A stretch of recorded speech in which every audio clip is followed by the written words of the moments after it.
저희가 새해를 맞이하면서 복을 기원하죠. 그리고 복에 대한 기원을 들으면 마음이 편안하고 행복합니다.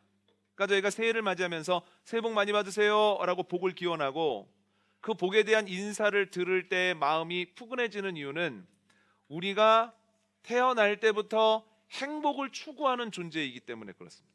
행복하고 싶다라고 하는 마음이 우리 마음속에는 늘 있다라고 하는 거죠. 그래서 우리가 하는 모든 일들은 행복하고자 하는 의도를 가지고 있다는 거예요. 내가 일하는 것, 사람을 만나는 것, 혹은 교회에 가는 것, 모든 것들이 행복하기 위함입니다. 행복해지기 위해서 노력을 하는 거예요.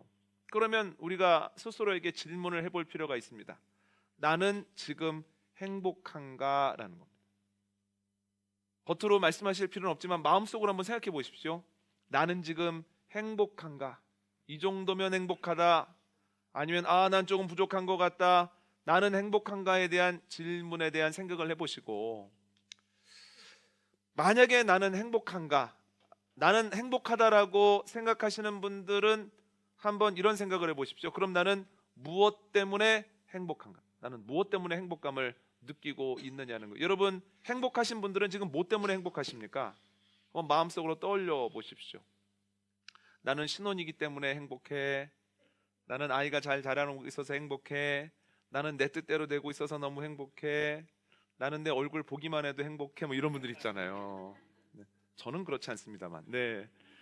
행복하다고 느끼시는 분들은 내가 왜 행복하다고 느끼는가를 한번 고민해 보셔야 됩니다. 그런데 그 행복한 이유가 과연 얼마나 지속될까를 생각했을 때, 지금 나는 이러한 것들로 인해서 행복하지만 내가 지속시킬 자신이 없어.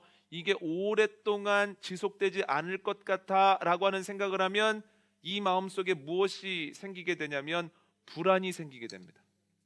이걸 계속 좀 유지했으면 좋겠는데, 계속 이랬으면 좋겠는데, 이거 자신이 없는데, 안 될 것 같은데 하면 불안하죠. 반대로 내가 지금 행복하지 않아, 내가 지금 어려워 라고 생각하시는 분들의 경우에는 내가 무엇 때문에 행복하지 않다고 느끼는가를 고민해 보셔야 된다는 거예요. 내가 왜 행복하지 않다고 느끼는가? 여러분, 왜 행복하지 않고 왜 삶이 고되다고 느끼십니까? 그런데 이 부분에 대해서 아무리 생각해도 이것을 해결할 방법이 없어, 아무리 생각해도 안 될 것 같아 라고 하는 생각이 들면 이 마음속에 생기는 것이 뭐냐면 분노입니다. 근데 보통 사람에 대한 분노가 가장 먼저면, 너 때문에 그래, 그 사람 때문에 그래, 부모님 때문에 그래. 두 번째는 사건이나 사물에 대한 분노가 납니다. 그 사건 때문에 그래, 그것만 없었어도 이렇게는 안 됐을 거야 생각을 하게 되고, 마지막으로는 하나님에 대한 분노도 납니다. 하나님이 내 마음 몰라줘서 그래, 하나님 나 사랑하시지 않나 봐 하면서 분노를 사건에 대해서, 사람에 대해서, 자신에 대해서, 주님에 대해서 가지게 된다는 거예요. 제가 무슨 말씀을 드리고 싶은 거냐면, 사람에게 있어서 완전 평안과 완전 고요는 없습니다. 상황이 좋을 때에도 불안이 불쑥불쑥 올라온다는 거예요. 그래서 평안하고 무엇인가 잘 되어지는 사회일수록 뭐가 발달되어 있습니까? 보험이 발달되어 있다는 거예요. 당신이 지키지 못할 것 같을 때 우리가 도와주겠다라고 하는 얘기를 하는 거거든요. 삶이 어려울 때는 말할 것도 없습니다. 삶의 상황 속에서 분노나 낙심이나 좌절이 계속해서 온다는 거예요. 그래서 잘 될 때에도 안 될 때에도, 뜻대로 될 때에도, 뜻한 것이 자꾸 무너질 때에도 사람이 평안하지 않다는 거예요. 그러면 행복하고 싶은데 안 되는 게 얼마나 안타까운 상황입니까? 또 하나 생각해 봐야 될 게, 우리의 관심은 행복인데 과연 하나님의 관심도 우리의 행복일까? 라는 겁니다. 과연 하나님이 우리의 행복을 바라실까? 한번 설문조사 해볼까요? 하나님은 우리의 행복을 바라신다. 하나님은 나의 행복에 대해서는 별 관심이 없는 것 같다. 그럼 나한테 이러실 수가 없다. 그래, 갑자기 손이 늘어나네요. 이러실 수는 없는 거야. 나 행복하기를 바라신다면. 네. 원하는 것도 좀 주시고 앞길도 좀 열어주시고. 성경에서 답을 찾아야 됩니다. 네. 이번 시간은 저에게 좀 양보를 해주십시오. 네, 제가 좀 강의를 하도록 하겠습니다. 네, 그러면 하나님의 창조 목적이 뭔가냐는 거예요. 저 1페이지에 보면 밑에서 한 10번째 줄에 창세기 말씀이 나와 있습니다. 창세기 1장 27절로 28절 말씀인데요. 함께 읽겠습니다. 시작.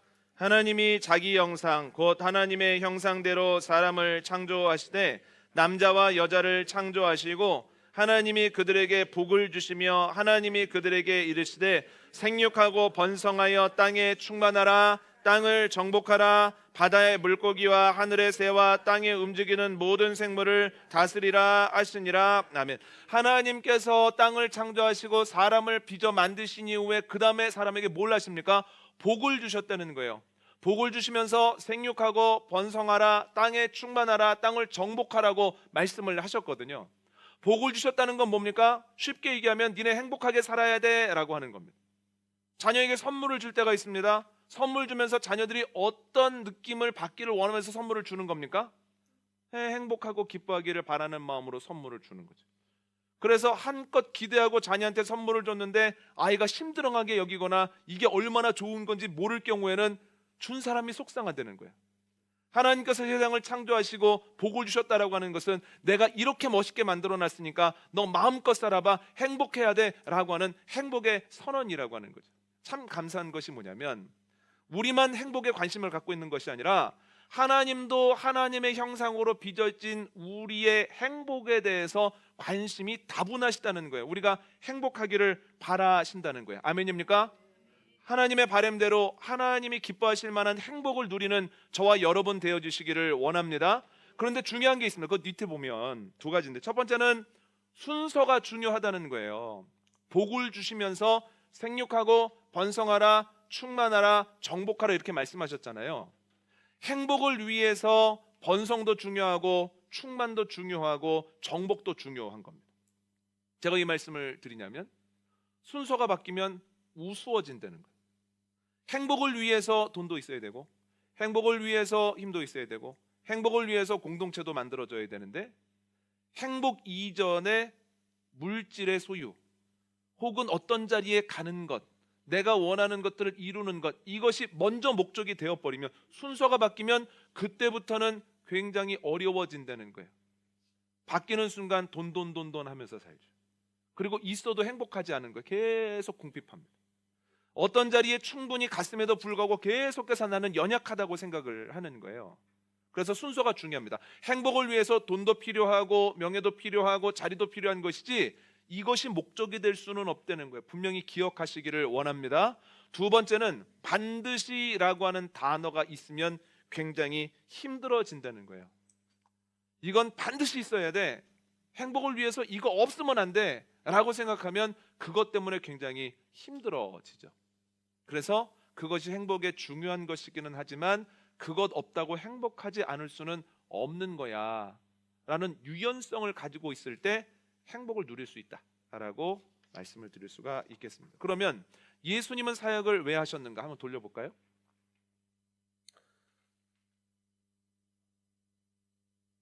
마태복음 5장 3절과 4절 말씀 보시고 함께 읽겠습니다. 시작. 심령이 가난한 자는 복이 있나니 천국이 그들의 것이며 애통하는 자는 복이 있나니 그들이 위로를 받을 것이며 아멘. 마태복음을 보면 1장에는 족보가 나옵니다. 예수님의 집안 내력과 가문은 어떠한가. 2장을 보면 예수님의 어린 시절에 대한 이야기가 나오고요. 3장을 보면 예수님의 멘토 세례 요한에 대한 얘기가 나오고 4장을 보면 예수님께서 광야에서 시험을 받으시는 모습과 제자들을 갈릴리 호수에서 부르시는 모습이 나오고 비로소 5장에서부터 예수님이 어떻게 말씀하셨는지가 나오기 시작하거든요. 근데 마태복음 1장에서 예수님이 산에 오르시자마자 하신 첫 번째 메시지가 무엇입니까? 기억나십니까? 심령이 가난한 자는 복이 있나니 천국이 저희 것이며 하면서 복에 대한 말씀을 하시죠. 8번을 계속해서 복에 대한 말씀을 하시죠. 그래서 그 말씀을 뭐라고 우리가 부릅니까? 그렇죠. 산상수훈 중에 팔복이라고 부릅니다. 그러니까 예수님께서 처음부터 강조하셨던 게 뭐냐면 복이라는 거예요. 그런데 그 복이 뭐냐? 하나님이 보시기에 온전한 복이고 그것을 통해서 사람들이 누리는 행복이라는 거예요. 그러면 예수님은 이 땅에 왜 오셨습니까? 우리들의 행복을 위해서 오셨다는 거예요. 그런데 우리들의 행복이라는 것이 무엇이냐? 우리가 죄를 지으면서 하나님께서 우리에게 주신 복을 자꾸만 왜곡시키는 거예요. 자꾸만 순서가 바뀝니다. 돈이 이만큼은 있어야 행복한 거야. 그 자리는 가야 되는 거야. 우리 아이가 이 정도는 해야 되는 거야. 계속해서 순서가 바뀌고, 그게 절대적인 게 아닌데 이건 꼭 있어야 돼. 이거 없으면 불행한 거야. 이거 없기 때문에 힘든 거야 라고 해서 반드시란 단어를 계속 붙이면서 왜곡되거든요. 그런데 예수님께서 그것을 다시 바로잡기 위해서 오셨다는 거예요. 거기에 행복이 있는 게 아니다. 그래서 예수님께서 이 땅에 오셔서 하신 모든 것들은 사람들의 왜곡된 모습을 고쳐주심으로 참 행복을 주시려고 하는 목적을 동일하게 가지고 있다는 거예요. 여러분, 예수님께서 병을 왜 고쳐주셨을까요? 이유는 간단합니다. 아프면 행복하지 않거든요. 아픈데 행복한가요? 아프면 행복하지 않습니다. 그렇습니다. 병원 가는 이유가 무엇입니까? 나를 어렵게 하는 원인을 좀 제거해 보려고 병원 가는 거 아니겠습니까? 네, 그렇습니다. 또 예수님께서 뭘 하시죠? 먹을 것을 주셨다는 거예요. 먹을 것을 주시죠. 왜 먹을 것을 주셨습니까? 그렇습니다. 먹을 것이 없으면 행복하지 않다는 거예요. 예전에 제 아내가 이제 갑자기 수술을 해야 되는 그 상황이 됐습니다. 그러니까 이제 청신경 초종이라고 해서 뇌 종양이 생겼는데 수술의 방법이 세 가지인 거예요. 첫 번째는 머리를 열어서 수술할 거냐, 두 번째는 고막을 뚫고 들어가서 할 거냐, 아니면 감마 나이프를 할 거냐. 이제 결혼한 지 2년째 있었던 일인데, 그런데 장단점이 다 있어요. 장단점이. 그래서 의사가 이걸 결정해 달라는 거예요. 그런데 이 중차에 대한 결정을 누가 하겠습니까? 우리가 해야 되는데 너무 마음에 근심이 되는 거예요. 그래가지고 어떻게 하느냐? 이럴 때는 기도다. 이럴 때는 하나님께서 주시는 그 지혜와 용기를 얻자 해가지고 온 가족이 휴가를 내고 다 금식 기도원 들어갔습니다. 그래가지고 우리 5일 동안 금식 기도하자. 여기 같이 금식 기도원 들어갔던 제 동생이 있는데 5일 동안 우리 금식 기도를 하자. 금식 기도하면서 하나님께서 음성을 들려주시면 그대로 하는 거고, 음성 들리시지 아니하시면 상식선에서 하나님이 주시는 마음을 모아보는 거다. 아주 금식 기도를 했거든요. 이게 얼마나 중요한 문제입니까? 그러니까 하루 굶고 이틀째 굶고 이제 기도하고 온 가족이 힘 하나도 없이 방에 가가지고 이렇게 누워있는 거예요. 자려고. 근데 그 중차에 대한 순간에 갑자기 제가 나는 금식 끝나면 떡볶이를 좀 먹어야 되겠는데 제가 떡볶이를 좀 먹어야 되겠는데, 그랬더니 저희 어머님이 이전도사 그게 무슨 소리야? 기도하는데 그러실 줄 알았더니 나는 그 김치 찢어가지고 한 입 먹으면 참 좋을 것 같아. 그때부터 1시간 이상을 나는 금식이 끝나면 뭘 먹을 것인가에 대한 얘기를 한참 하는 거예요. 하다 보니까 우리가 여기 왜 들어있는 거야 싶기도 하고, 제 말씀을 드리냐면 그렇게 오래 굶어본 게 처음이에요. 오래 굶어본 게. 그러니까 아무 생각도 안 나는 거예요. 아무것도 하고 싶지가 않고 의지가 없는 거예요. 그러니까 예수님께서 이 땅에 오셨는데 하나님의 나라를 설명하고 하나님께서 주시는 참복으로 이끌어야 되는데, 배가 고프니까 들리겠습니까? 안 들리겠습니까? 안 들리는 거예요. 그러니까 일단 먹이시는 거예요. 물고기 2마리와 보리떡 5개를 가지고 먹이시고 배불리 하시고 걱정하지 말라 하시고, 그 다음에 말씀을 전해주시는 거예요. 친구가 되어주시기도 하셨잖아요. 예수님이 단순히 좋은 분이기 때문에 그렇게 해주신 게 아니라 친구가 없어서 지탄을 받는 사람들이 있었잖아요. 그들에게는 친구가 되어주시는 겁니다. 세리와 창녀와 함께 하시면서 괜찮아, 외로웠지만 앞으로 하나님이 너무 함께 하셔라고 하는 것을 직접 보여주셔야 될 거 아닙니까? 경험케 해주셔야 되니까 친구가 되어주시는 것도 행복을 위한 거예요. 심지어 바리새인들하고 서기관들에게 욕하신 것도 행복을 위해서입니다. 바리새인들, 서기관들 그대로 살면 행복하겠습니까? 안 행복하겠습니까? 행복하지 않죠. 그리고 자신들이 행복하다고 생각하는 그 승리의 순간이 하나님 보시기에 복된 순간이 아니죠. 그러니까 예수님께서 그들에게 욕을 하시고 노끈으로 채찍을 만들어서 모든 걸 엎어서라도 그들을 원래 모습으로 행복으로 회복시키고자 하는 거예요. 그러니까 예수님께서 이 땅에 오시고 행하신 모든 것들은 우리의 참된 행복을 위한 거다, 이렇게 말씀을 드리면 되겠습니다. 내가 원하는 대로 되는 게 행복이 아니라 하나님께서 보시고 예수님께서 할 만한 것이 진짜 행복이라는 거예요. 세 번째만 읽어볼까요? 성령님이 우리를 인도하시는데 왜 인도하시냐는 거예요. 사도행전 2장 한번 읽겠습니다. 시작.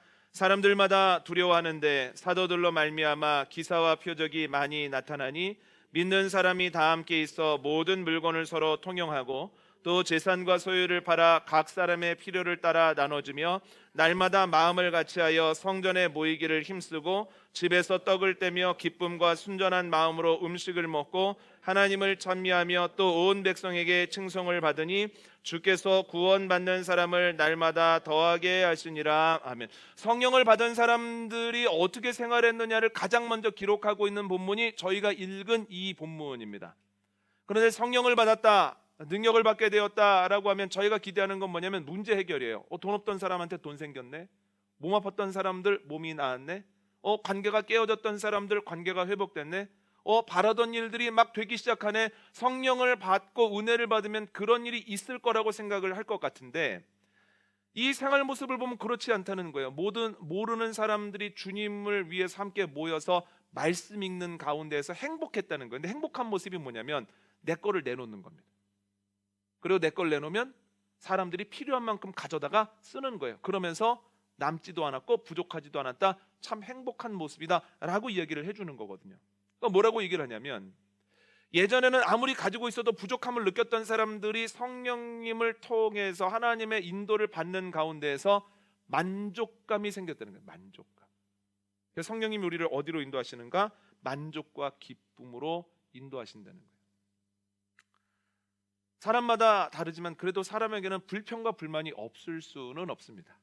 그게 표현이 되느냐 표현이 되지 않느냐, 가까운 사람에게냐 아니면 먼 사람에게냐, 사람에게냐 사물에게냐 관계냐 이런 것뿐이지 마음속에 불평과 불만이 없을 수가 없습니다.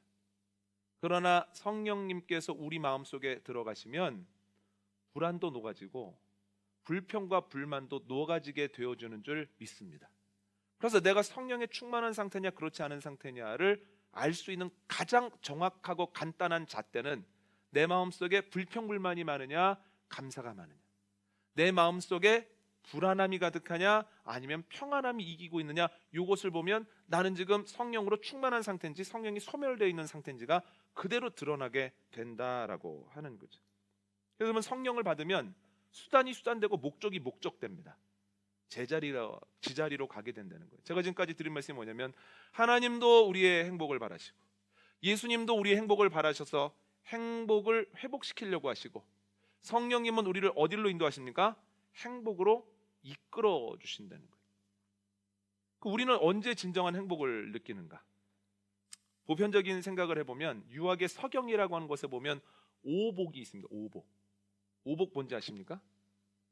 장수 오래 사는 것, 부 풍성하게 사는 것, 강령 건강하게 사는 것, 유호덕 덕을 지키면서 사는 것, 고종명 명을 다한 이후에 가족들이 보는 가운데에서 하늘나라 가는 것, 요 5가지만 있으면 행복하겠다라고 하는 거거든요. 그런데 참 감사한 게 이 5가지의 기준을 보면 대한민국이 참 좋아졌습니다. 그렇지 않으십니까? 한번 볼까요? 제가 이제 2페이지 밑에서 한 5번째, 6번째 줄에 보면 자료를 이제 제가 좀 적어놨는데요. 첫 번째는 장수입니다. 1948년도에 한국인의 평균 수명이 46.8세거든요. 그런데 2006년도에 79.1세가 되더니 2023년도에는 83세입니다. 남자는 80.5세, 여자는 86.6세인데요. 이건 평균 수명이고 지금 계신 분들의 기대 수명이 몇 세일까요? 기대 수명이 이제 90세 거의 다 되었습니다. 90세. 요즘 저희 네, 충분히 사실 수 있습니다. 네. 저희 어른들 한번 보시면 얼마나 멋지고 얼마나 젊어 보이십니까?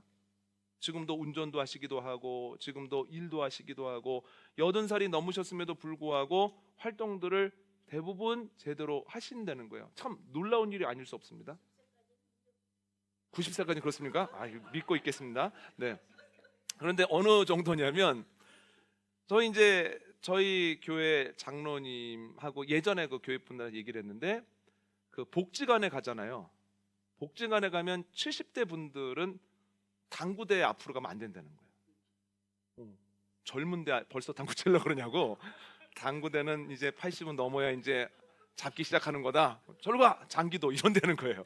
그러니까 얼마나 우리가 장수하는 나라가 되었습니까? 이거 어마어마한 거죠. 두 번째는 물질에 대한 건데요. 1인당 GDP의 변화를 보면 1960년에는 94불이었습니다. 자료를 한번 보세요. 그리고 70년에는 248불이었고 80년에는 1600불, 90년에는 5659불, 95년도에는 드디어 만불, 그리고 2007년도에는 2만불, 2010년도에는 2만 591만불, 그리고 2020년 보니까 3만불 넘었습니다. 재작년부터는 일본보다 1인당 GDP가 더 높죠. 참 놀라운 일이 아닐 수 없습니다. 건강은 어떻습니까? 우리나라만큼 의료가 잘 돼 있는 곳이 있나요? 미국에서 살다 오신 분들 다 동의하시죠? 한국만큼 의료가 잘 돼 있고 또 고급의 의료 서비스를 받을 수 있는 곳은 없습니다. 예전에 제가 들었던 얘기인데 미국에 계신 분들이 거기에서 건강검진을 받지 않고 휴가를 내서 한국으로 오신다는 거예요. 그래서 한국에서 최고급 건강검진을 받고 2주 동안 여행을 다 그 돈으로 다니시고 돌아간다는 거예요. 그래도 500불이 남는데요. 그러니까 우리나라가 그만큼 의료가 잘 돼 있고 싸죠. 우리나라만큼 잘 돼 있는 곳은 없다라고 하는 거예요. 이 세 가지는 괄목할 만하게 좋아졌습니다. 덕이 있는 삶을 살아가는가? 유호덕의 측면에 있어서는 잘 모르겠습니다. 고종명의 측면에서는 어떤가? 이것도 하늘이 내신 거기 때문에 잘 모르겠습니다만은 그 세 가지 측면에 있어서는 훨씬 좋아졌다는 거예요. 그리고 우리가 언제 행복을 느끼냐면 어떤 것이 되었을 때 행복감을 느끼거든요. 그런데 어떻습니까? 우리 국가가, 대한민국이 경제적으로, 군사적으로, 문화적으로 강국이 되었다는 거예요. 옛날에 독립운동 하시던 분들이, 특히 김구 선생이 우리나라가 독립할 뿐만 아니라 또한 스스로 일어날 수 있게 되어지고 그리고 문화 강국까지 갔으면 좋겠다, 이 말씀하셨거든요. 꿈 같은 얘기죠. 여러분, 어떻게 문화 강국이 됩니까? 어떻게 독립하고 어떻게 우리가 자립을 할 수 있습니까? 그런데 어떻게 됐습니까? 독립하고 스스로 일어서게 되고 그리고 문화 강국까지 되었다라고 하는 거예요. 여러분, 한국 문화가 정말 난립니다. 뭐 옛날에는 외국 분들 오면 Do you know 김치, 뭐 Do you know 불고기 이런 안다 그러면 너무 막 좋아했었잖아요. 근데 지금은 그게 아니라 외국에 나가면 한국 사람들한테 말 한번 붙여보려고 하는 분위기가 있습니다. 특별히 동남아는 그렇습니다. 그래서 제가 19년도에 미얀마에 선교를 가서 강의를 하고 저녁을 먹으러 갔는데 막 이제 젊은 친구들이 와가지고 한국 사람이냐고 물어봐요. 한국 사람이냐고 물어보면 막 말을 겁니다. 어렸을 때 기억나요? 한나자매의 특징이 뭐냐면 외국 사람만 지나가면 쫓아가가지고 Where are you from을 계속 물어보고 한두 마디라도 하고 와서 저희 어머님은 분명히 내가 외국 나갈 줄 알았다 얘기하시거든요. 그러니까 그때는 다 그랬습니다. 영어를 공부했는데 써보고 싶은 거예요. 그러니까 어떻게 합니까? 외국인만 지나가면 물어봐가지고 What's your name 물어보고 Where are you from 물어보고 계속해서 그렇게 했죠. 근데 나가면 한국 사람들이 지금 그런 거 경험합니다. 그래서 밥을 먹으러 들어가는데 한 친구가 물어보는 거예요. 한국 사람이에요? 이렇게 물어보는데 발음이 너무 좋아요. 그래서 제가 한국 사람인 줄 알았어요. 그랬더니 그 친구가 한국 사람이면 얼마나 좋게요, 딱 그러는 거예요. 한국 사람이면 자막 없이도 다 드라마 같은 거 보고 영화 볼 텐데 너무 부러운 거예요. 문화 강국이 됐죠. 너무너무 좋아졌는데요. 옛날보다 행복하다고 말하는 사람들의 숫자가 늘어났는가? 그건 잘 모르겠습니다. 옛날보다 행복하다는 사람들이 늘어났는가? 실제로는 행복하다고 말하는 사람들보다는 옛날이 좋았어, 옛날이 정이 있었어 말하는 이들이 더 늘어난 것 같아요. 제가 그걸 먼저 뭘 느끼냐면 장수, 건강, 물질, 또한 사람들이 보기에 어떤 존재가 되는 것, 이러한 것들이 행복과 밀접한 관련이 있습니다만, 정말 밀접한 관련이 있습니다. 그러나 이것이 행복을 결정하는 건 아니라는 거예요. 중요하지만 이것 때문에 행복하고 이것이 없기 때문에 행복하지 않은 것은 아니다라고 하는 거예요. 그러면 성경은 뭐라고 얘기를 하는가? 어떤 사람이 행복하다고 얘기를 하는가? 한번 읽어볼까요? 시편 1편 1절 함께 읽습니다. 시작. 복 있는 사람은 악인들의 꾀를 따르지 아니하며 죄인들의 길에 서지 아니하며 오만한 자들의 자리에 앉지 아니하고. 아멘. 복 있는 사람은 이라고 하는 말을 원문으로 보면 아시레이 하이시라고 하는 단어로 되어 있는데, 아시레이 시 하이시라고 하는 단어는 복은 그 사람들의 것이다 라고 하는 뜻을 가지고 있습니다. 그런데 아슈레이 하이시라고 하는 단어의 원형이 뭐냐면, 어디서 파생되냐면 아사르라는 단어에서 파생됐거든요. 그러니까 아사르라는 단어가 어떤 뜻을 가지고 있냐면 바른 길을 걸어가다라는 뜻을 갖고 있습니다. 그래서 행복이 말하는 복은 바른 길을 걸어가는 사람들에게 행복이 있다는 거예요. 바른 길을 걸어가는 사람. 바른 길이라는 게 무엇입니까? 길이 넓고 길이 멋있는 길이 바른 길이 아니고요, 그 끝에 목적지가 있는 게 바른 길입니다. 그러니까 아무리 길이 멋있고 아무리 길이 넓고 편안해도 그 길의 끝에 목적지가 없으면 어떻게 되는 겁니까? 길을 잃어버리는 거예요. 바른 길이 아니라는 거예요. 그래서 성경이 말하는 행복은 내가 이 길을 끝까지 걸어갔을 때 이 길의 끝에 목적지가 있는 삶이 행복한 삶이다 라고 분명히 이야기를 한다는 거예요. 여러분 한번 생각해 보십시오. 내가 계속 이 길을 걸어가면 나는 과연 하나님 나라에 도착할 수 있을까? 하나님께서 나를 맞아주실까? 죽음이 끝이 아니라 그 이후의 삶이 있을 텐데 과연 나는 영혼과 조우할 수 있을까? 이 길을 갈만할까? 라는 생각을 한번 해보시기 바랍니다. 이 사람들이 행복하다는 거예요. 때로 고되고 때로 더디고 때로 힘들어도, 그래 내가 하나님 만날 날이 있지, 내가 이 길 옳은 길이지, 내가 이 길 끝까지 가면 내가 하나님 기뻐하시는 삶을 살지, 이 확신이 있는 삶이 진짜 복된 삶이라는 거예요. 진짜 복된 삶을 살아가는 저와 여러분 되어주시기를 원합니다. 그러면 어떻게 복된 길을 걸어갈 수 있을까? 시편 1편 2절 한번 읽어볼까요? 시작. 오직 여호와의 율법을 즐거워하여 그의 율법을 주야로 묵상하는도다. 아멘. 주님의 말씀을 묵상하며 나아가는 사람들이 바른 길을 걸어갈 수 있다는 거예요. 말씀이 아니고서는 바른 길을 걸어갈 수 없다는 거예요. 새가족 때도 저희가 나누었던 말씀인데, 사람들에게는 자기만의 정의가 있고 자기만의 바른 길이 있습니다. 저희 나라가 왼쪽과 오른쪽으로 지금 분열되어서 엄청나게 서로 반목하고 있지 않습니까? 왼쪽에 있는 분들에게는 뭐가 바른 길입니까? 내가 서 있는 데가 바른 길이에요. 오른쪽에 서 있는 분들, 그분들에게는 뭐가 바른 길입니까? 자기가 서 있는 길이 바른 길이에요.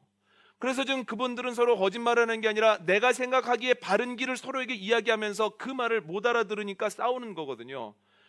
떠오르는 시대가 언제냐면 사사시대입니다. 사사시대는 시간이 가면 갈수록 죄가 만연해지고 끔찍해지는 시대인데, 사사시대 사람들이 단 한 번도 나는 죄를 져야지, 나쁜 일을 해야지 한 적이 한 번도 없다는 거예요. 그들 어떻게 살았습니까? 소견에 옳은 대로 각자 살았다는 거예요. 내가 생각하기에 옳은 대로 행하는 사람들이 가득했을 때 그 시대에 죄가 만연하고 그 시대가 하나님과 점점 멀어지더라는 거예요. 그러니까 우리의 힘으로는 바른 길을 걸어갈 수 없습니다. 시편에도 나오고 또한 로마서 3장에서도 고백하는 게 뭐냐면 사람들은 다 치우쳐 있다는 거예요. 그래서 바른 길을 못 간다는 겁니다. 치우쳐 있는 사람들이 함께 있으면 어떻게 될까요? 그래도 바로 못 간다는 거예요. 바울은 뭐라고 얘기합니까? 치우쳐 있는 사람들이 모여서 논의하면 더 치우치게 된다는 거예요. 그래서 우리의 힘으로는 바른 길을 걸어갈 수가 없습니다. 그러면 어떻게 우리가 바른 길을 걸어갈 수 있을까?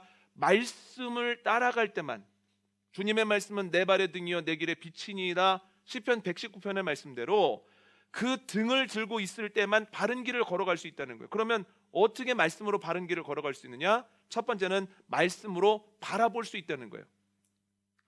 발야구 기억나십니까? 발야구 해봤습니까? 우리 민솔이 발야구 해봤니? 발야구 해봤어? 발야구 할 때 선을 뭘로 긋니? 우리랑 다를 것 같아. 불안해. 안 물어볼 걸 그랬어. 그러면 나이대가 비슷한 홍영록 권사님, 발야구 해보셨습니까? 발야구 할 때 무엇으로 선을 긋습니까? 아, 그렇습니다. 아주 딱 맞는 마음의 답이 나왔습니다. 그럼 주전자로 어떻게 선을 긋습니까? 물 담아가지고 이렇게 걸어가는 거죠. 그러면 물 담아가지고 잘 이렇게 걷는데 뒤를 딱 돌아보면 잘 가 있습니까? 삐뚤어져 있습니까? 삐뚤어져 있는 경우가 대부분입니다. 그럼 어떻게 합니까? 발로 이렇게 지워가지고 다시 하죠. 그러면 바로 갑니까? 똑바로 못 갑니까? 또 삐뚤어지는 경우가 많아요. 그래도 잘 가는 방법은 이겁니다. 내 발밑을 보지 말고 어디를 봅니까? 내가 가야 되는 목적지 멀리 보면서 가면 그래도 낫다는 거예요. 우리가 목적지를 가기 위해서는 어디를 봐야 됩니까? 목적지를 바라봐야 됩니다. 목적지를. 그래서 성경을 통해서 우리가 바라봐야 될 하나님 바라보는 겁니다. 아멘입니까? 말씀을 통해서 하나님 바라보고 말씀을 통해서 천국을 바라보는 겁니다. 말씀을 통해서만 그게 가능하다는 거예요. 말씀 없이 내 속으로는 뭘 바라봅니까? 내 천국 바라봅니다. 아, 이렇게 하면 참 좋겠는데, 내 뜻대로 되면 이렇게 되면 더할 나위 없는데, 내 천국을 바라보거든요. 삐뚤삐뚤 걸어가는 거예요. 그래서 성경을 통해서 하나님의 나라 바라보는 겁니다. 두 번째는 바로 보는 겁니다. 바로 가기 위해서는 내 위치를 계속 점검해야 되는 거예요. 내가 잘 가고 있나?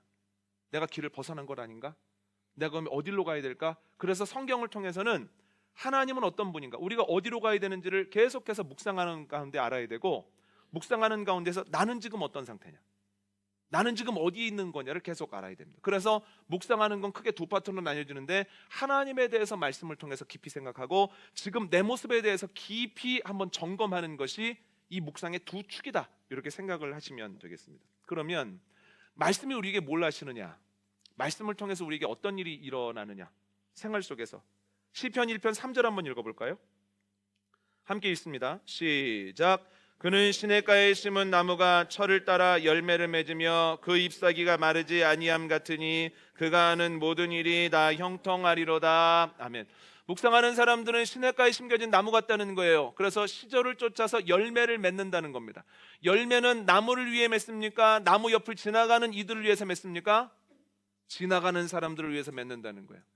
그래서 말씀을 읽는 사람들의 삶은 어떤 삶이냐면, 내가 풍족하고 잘 되어질 때 물론 나도 평안하지만 내 옆에 있는 사람이나 나를 지나가는 사람을 유익하게 할 만한 열매들을 계속해서 만들어내는 삶을 산다는 거예요. 잘 되어질 때 나 잘 살고 나 화려하고 나 넓은 데 사는 것이 아니라, 나에게 이러한 것을 주신 하나님의 뜻에 맞게 옆에 있는 사람에게 이로움을 끼치는 삶이 바로 말씀을 묵상하는 형통한 자의 삶이라는 겁니다. 두 번째는 하나님의 사람이라고 해서 매번 잘 되는 건 아닙니다. 가뭄도 만나고 바람도 부는 때를 만나게 됩니다. 그때 어떻게 합니까? 시냇가에 심겨진 나무가 시절을 쫓아 과실을 맺으면 이건 잘 될 때입니다. 안 될 때는 어떻게 합니까? 그때도 잎사귀가 마르지 않는다는 거예요. 왜 잎사귀가 마르지 않습니까? 비는 내리지 않지만 뿌리를 더 깊이 내린다는 거예요. 뿌리를 깊이 내린다는 게 뭡니까? 내 존재의 근원과 더 가까워진다는 얘기입니다. 여러분, 하나님의 사람들이 말씀을 가지고 있다는 이 의미가 뭐냐면, 말씀을 가지고 있으면 어려운 일을 안 당한다는 것이 아니라, 말씀을 가지고 있는 상태에서 어려움을 겪으면 오히려 하나님과 더 깊어진다는 거예요. 하나님, 이게 무슨 뜻입니까? 내가 어떻게 하면 좋겠습니까? 내가 어떻게 할 때 하나님께 영광을 돌릴 수 있겠습니까? 오히려 그 뿌리를 깊이 내리죠. 그랬을 때 어떻게 됩니까? 다음에도 비슷한 어려움을 만날 수 있지만 이번에 흔들렸다 하더라도 다음에는 흔들리지 않는 겁니다. 이번에는 넘어졌다 하더라도 뿌리를 깊이 내렸기 때문에 그 다음에는 안 넘어지는 겁니다. 그래서 잘 될 때에는 남을 위해서 열매를 맺고, 안 될 때는 오히려 내 존재의 근원인 하나님께 내 뿌리를 깊이 내리는 거다라고 하는 거죠. 세 번째는요, 마지막을 보면 의미를 찾는 겁니다. 하는 일이 다 형통하리로다, 이 부분이에요. 그러니까 세 개입니다. 첫 번째는 시절을 쫓아 열매를 맺으며 잘 될 때입니다.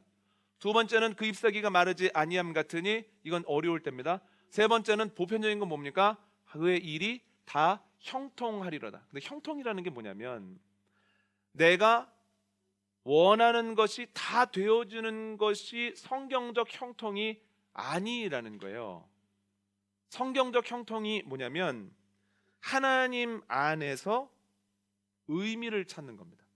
2차 세계대전 때 아우슈비츠에서 생활하던 사람 중에 유대계 의사 빅터 프랭클이라는 사람이 있었습니다. 빅터 프랭클이라는 사람이 이제 사람을 관찰하면서 쪽지에다가 다 자기 거를 일지를 막 기록을 하는 거예요. 그런데 이 의사로서 사람들의 건강 상황을 보고 예상을 하는 겁니다. 이 사람은 나이가 젊고 어떤 근육이 어느 정도 남아 있고 어느 정도 활력이 있으니까 오래 살 것 같아. 이 사람은 그게 아니야. 이 사람은 나이가 있고 여러 어려움이 있으니까 금방 소천할 것 같아. 이렇게 예상을 하는데 번번이 빗나가는 거예요. 그래서 이게 뭘까를 계속 고민을 했습니다. 그런데 결정적인 순간을 맞이하게 되는데, 이제 죽음의 수용소에서라고 하는 책을 읽어보면 어떤 친구가, 젊은 친구가 벌떡 일어나가지고 내가 신의 계시를 받았다, 몇 월 며칠에 우리는 이 감옥에서 나가게 된다, 이렇게 얘기를 하는 거예요. 그리고 그때부터 아주 싱글벙글 지냅니다. 그런데 그가 얘기했던 시간에 해방이 됐을까요, 안 됐을까요? 자, 문제를 내겠습니다. 해방이 됐다. 두려워하지 마시고 일단 해방이 안 됐다. 안 됐습니까? 해방이 됐다. 그렇습니다. 해방이 안 됐어요. 해방이 안 된 다음에 무슨 일이 일어났느냐? 해방이 안 되는 그날부터 그 젊은 친구가 시름시름 앓다가 곧 죽습니다.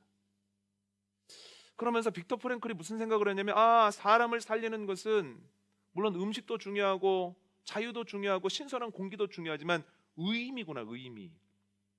내가 언제까지만 버티면 내가 나갈 수 있어라고 하는 의미를 가지고 있을 때는 그렇게 싱글벙글하고 생명력이 넘쳤던 친구가 이제는 끝났어, 이제는 안 되는 거야, 의미를 잃자마자 시름시름 앓다가 죽네 라는 거예요.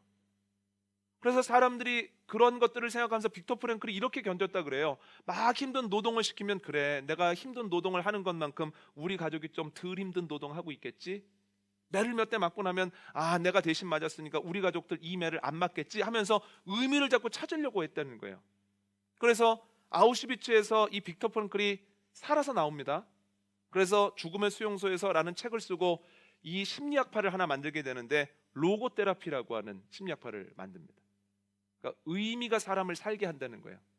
아무리 여러 가지 것들이 좋아도 내가 왜 사는가, 내가 잘하고 있는가에 대한 의미가 없으면 그 사람은 시름시름하고 건강하지 못하지만, 힘들고 어려워도 내가 사는 이유, 내가 이렇게 하고 있는 이유, 의미를 알게 되면 산다라는 거죠. 그래서 사람에게는 의미가 굉장히 중요합니다.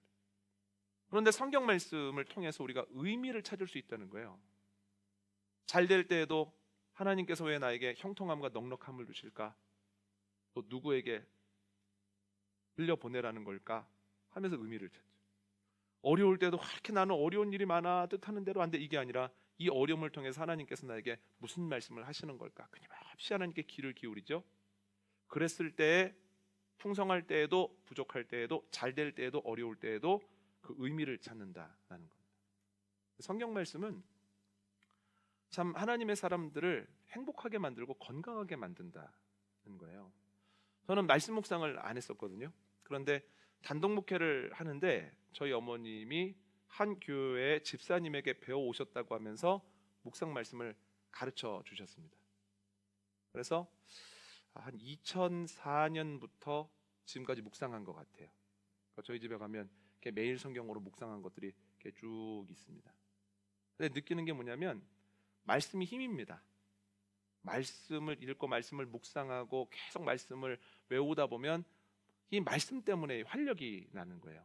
힘이 없다가도 설교를 준비하고 나면 힘이 나요. 그래서 말씀은 양식이구나, 말씀은 물이구나, 이런 걸 느끼거든요. 그래서 제가 배웠고 제가 지금까지 했던 방식을 그대로 한번 알려드리도록 하겠습니다. 행복을 위해서 가장 중요한 일입니다. 한번 보시죠. 말씀을 어떻게 묵상할까? 6번인데요. 첫 번째는 말씀을 나누어 봅시다. 주어진 말씀을 전체적으로 읽습니다. 5페이지 한번 볼까요?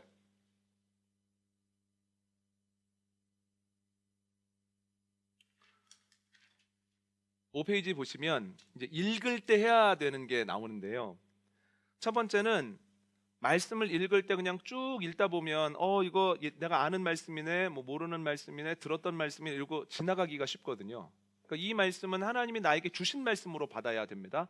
그럼 어떻게 되냐면 적어도 3번 이상은 읽으셔야 되는데, 첫 번째는 읽으시면서 찬찬히 읽으시면서 읽는 본문에 하나님, 예수님, 성령님의 동그라미를 치면서 읽는 겁니다.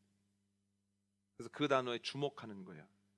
하나님이 어떤 일을 하시고 어떤 분인지를 동그라미를 치면서 한번 초점을 잡아보는 겁니다. 첫 번째 읽을 때는. 그런 다음에 두 번째 읽잖아요. 두 번째 읽으실 때는 그 본문 안에 장소나 시간에 네모를 치시는 거예요. 밤 4경쯤에, 그러면 밤 4경 이게 언제야? 이런 고민도 한번 해보시죠. 3시가 되어서 그럼 이 3시가 언젠가 하면서 또 제자들이 성령 받은 시간도 한번 생각해보고 하면서 장소나 시간에 네모를 한번 쳐보는 겁니다. 세 번째는 읽으시면서 그 본문에 등장하는 사람의 세모를 쳐보시는 겁니다. 이 표시는 알아서 하시면 되지만 그러나 보편적으로 이 방법이 좋습니다. 하나님, 삼위일체 하나님은 동그라미, 그리고 장소나 시간은 네모, 그리고 사람은 세모. 그렇게 3번을 읽으시고 난 다음에 뭘 하시냐면 1번에 말씀을 나누어 봅시다 부분에서 오늘 본문을 짧게는 2개, 많게는 5개까지 문단을 나눠 보시는 겁니다. 오늘 내가 묵상한 내용이 무슨 내용이냐, 이게 무슨 뜻을 가지고 있느냐 해서 나눠 보시고요. 첫 번째. 두 번째는 하나님은 어떤 분이냐, 우리가 바라보기라고 말씀을 드렸죠. 하나님은 어떤 분이냐, 하나님은 뭘 원하시느냐, 하나님은 어떻게 일하시느냐를 알기 위해서 동그라미를 위주로 하나님이 어떤 분인지를 2-3가지 적어보는 겁니다. 오늘 본문에서 말하고 있는 하나님 어떤 분이냐, 기억하십시오. 어떤 분이냐, 어떻게 일하시느냐, 무엇을 좋아하시느냐, 무엇을 싫어하시느냐, 하나님과 관련된 걸 2-3가지 적으시는 거예요. 2번이 또 되셨죠. 그러면 3번은 나의 모습은 어떠냐, 이건 뭡니까? 바로 보기입니다. 나를 점검하는 겁니다. 나는 지금 어떤 상태냐, 성경에 나와 있는 인물들과 똑같이 약함을 가지고 있을 수도 있고, 약하지만 노력하고 있을 수도 있고, 결심하지만 잘 안 될 수도 있고, 그러니까 내 현재 상황을 오늘 본문에 나오는 세모를 읽으면서 한번 적어보는 겁니다. 어떠냐. 1, 2, 3번이 되고 나면 적용하시는 건데요, 적용은 딱 하나만 하셔야 됩니다. 아침에 묵상한 것이 저녁에 기억이 날까요, 안 날까요? 안 나는 경우가 많습니다. 묵상은 아침에 하는 게 좋을까요, 저녁에 하는 게 좋을까요? 제 경험적으로는 하나님께서 말씀을 주실 때 저녁에 할 때가 있었거든요. 저녁에 하면 이걸 내가 아침에 써야 되는데, 이미 하나님께서 말씀을 주셨는데 내가 이걸 나중에 점검하네, 아쉬울 때가 있더라고요. 분명히 하나님께서 그날의 말씀을 통해서 그날의 나에게 하시고자 하는 말씀이 있거든요. 아침에 하시는 것이 좋습니다. 바쁘셔도. 그래서 저 같은 경우는 새벽 기도가 끝나고 나면 바로 묵상을, 그러니까 제 밥을 먹죠. 제 표현으로는 제 밥을 안 먹으면 못 갑니다. 설교만 해서는 절대로 제가 신앙생활 잘할 수 없어요. 저도 제 밥을 먹어야 되는 거예요. 예전에 부목사 생활을 할 때에도 출근 전 30분 전에 어머니 기도실이라고 하는 어두운 방에 들어가서 거기에서 묵상을 했습니다. 왜냐면 자꾸만 경험을 하니까 저녁에 하니까 너무 아쉽다, 이걸 아침에 써야 되는데. 그래서 아침에 하시는 것이 좋습니다. 바쁘시더라도. 그게 안 되면 출근하셔서 오전 나절에 하시는 것을 추천합니다. 짧게라도. 그래서 적용을 하시는데 하나만 하십시오. 하나도 쉽지 않습니다. 하나만 하시고요. 그 다음에 5번인데요. 이건 이제 제가 하다 안 돼서 하는 건데, 하나만 적용을 해도 잘 이게 기억이 안 나요. 그래서 어떻게 하느냐, 오늘의 묵상의 핵심을 한 단어나 한 문장으로 뽑아보는 겁니다. 그러니까 제가 설교를 하고 마지막에 정리합니다 하고 해서 이걸 쭉 가잖아요. 근데 정리합니다 하고 그 마지막을 보면 저는 설교의 한 문장이나 한 단어가 반드시 나옵니다. 그러니까 오늘 설교의 한 문장이 뭐냐면 문제를 간증으로, 위기를 역사로, 이게 저는 한 문장이거든요. 이건 제가 말씀을 묵상하면서 제가 생각하고 적용해낸 그런 문장이에요. 그러면서 그 위에 낙심하지 말자, 하나님께는 아직 결론이 안 났다, 이게 제 적용이었습니다. 그래서 첫 번째는 문장 나누어 보고, 두 번째는 그러니까 읽으면서 동그라미, 네모, 세모 표시해보고, 그러면서 문단을 한번 나눠보고, 1번입니다. 2번은 하나님 어떤 분인지 2-3가지 적어보고, 세 번째, 나는 지금 어떤 상황인지 어떤 모습인지 적어보고, 네 번째는 그것을 통해서 하나 적용해보고, 마지막으로는 한 문장이나 한 단어로 축약해 놓고 저 같은 경우는 포스트잇에다가 적어서 보이는 곳에 붙여 놓습니다. 오늘의 핵심 단어는 이거야. 이거 붙잡고 살아야지 하면서 살거든요.